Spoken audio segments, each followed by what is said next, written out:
came to the Lord just broken.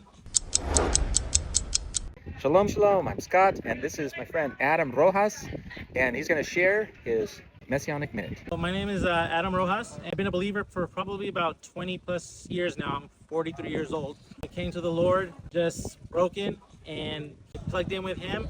And for about a good 15 years or so, I was going to Sunday church and doing all the traditions of what Christians usually do. And then one day, the Lord woke me up and asked me to learn about His Sabbath. And so now I keep His Sabbath. I try to keep His commandments as best as I can, keeping the Feast of Tabernacles today. And so I just encourage all believers to really search the Word, search His truth, because the fourth commandment says, remember the Sabbath and keep it holy. And when you remember His Sabbath, you'll truly be blessed. And so my advice is just seek His Word, seek God and His wisdom, because He will reveal Himself to you. How did you come to experience the blessing of the Sabbath? One of the blessings of keeping His Sabbath was that there is true rest in Yeshua. With that, I go, I worship Him on His holy day, that we try to keep it set apart. And by just being in His Word, fellowshipping with other brothers and sisters, and really spending that time connecting with my family.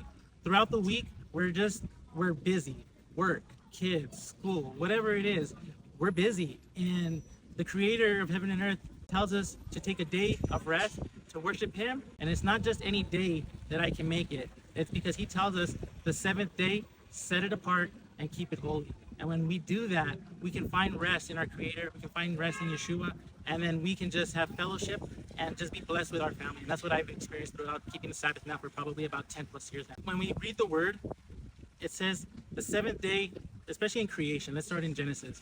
In creation, we see day 1 through day 6 is God creating the heavens and the stars, the moon, all that, then the earth, and then man on the 6th day.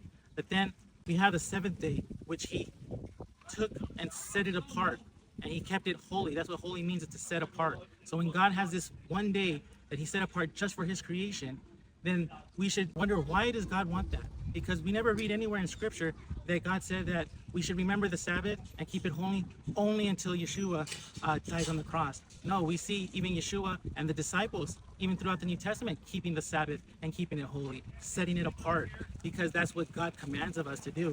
When we read the New Testament, we're seeing how Yeshua points us back to His commandments, back to the Father's Torah, so that His instructions, and that's all Torah really is just keeping the Father's instructions. If my dad tells me go do this and go do that, then I want to keep my Father happy and keep His Word. As believers, we should be obedient to the Father, and especially through Messiah, who tells us and points us back, because we've been so lost and taken far away from the Father's instructions. He guides us back to His instructions.